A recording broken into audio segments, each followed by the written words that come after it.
संवाद लेखन। बच्चों, संवाद या वार्तालाप से तात्पर्य है शुद्ध उच्चारण, स्पष्ट कथन तथा उपयुक्त भाव भंगिमाओं के साथ दो या दो से अधिक व्यक्तियों के बीच मनोभावों की अभिव्यक्ति। सरस और रोचक संवाद आकर्षक होते हैं, अतः संवादों की भाषा अत्यंत सरल, सुबोध, सुग्राह्य और स्वाभाविक होनी चाहिए। संवाद लेखन के कुछ उदाहरण। अध्यापक और शिष्य के बीच वार्तालाप। अध्यापक: मोहित, तुम आज फिर देर से आए। मोहित: गुरुजी, इस बार और मुझे क्षमा कर दीजिए, अब फिर ऐसी भूल न होगी।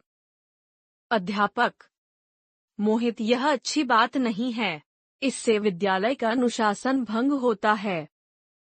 मोहित: गुरुजी, आपका कथन पूर्णतः सत्य है, परंतु आज किसी की मदद करने में मुझे देरी हुई। अध्यापक: मैं भी तो सुनूं कि किसकी मदद की।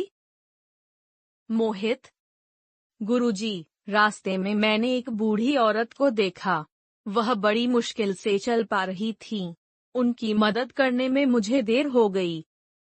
अध्यापक: मोहित, मुझे प्रसन्नता है कि तुमने अपने कर्तव्य का पालन किया, मैं तुम्हें क्षमा करता हूँ। मोहित: धन्यवाद गुरुजी। एक महात्मा और भक्त के बीच वार्तालाप। भक्त: महात्मा जी, आप मुझे ईश्वर भक्ति का कोई सरल उपाय बताइए।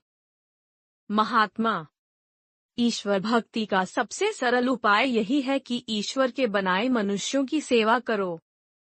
भक्त: महात्मा जी, यह तो मनुष्य की सेवा हुई, मैं तो ईश्वर भक्ति का उपाय पूछ रहा हूँ।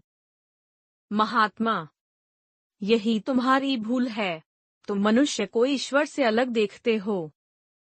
भक्त: ईश्वर तो मनुष्य से ऊपर है, मनुष्य तो उसका बनाया एक जीव मात्रा है। महात्मा: अरे मूर्ख, मनुष्य के अंदर जो आत्मा है, वह परमात्मा का ही अंश है।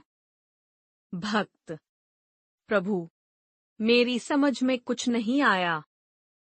महात्मा: देखो, आत्मा को परमात्मा कहा गया है ना। जब प्रत्येक व्यक्ति में ईश्वर का अंश मौजूद है, तो वह भी परमात्मा का ही रूप हुआ ना। भक्त: धन्य हो महात्मा जी, आपने तो मेरी आंखें खोल दी, अब मनुष्य की सेवा में जुट जाऊंगा। बस स्टैंड पर पूछताछ अधिकारी से होने वाले संवाद।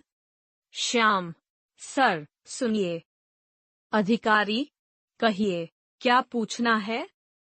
श्याम: फरीदाबाद जाने वाली पहली बस कितने बजे जाती है। अधिकारी: 6:20 पर।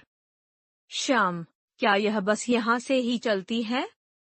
अधिकारी: नहीं, यह बस अंबाला से आती है।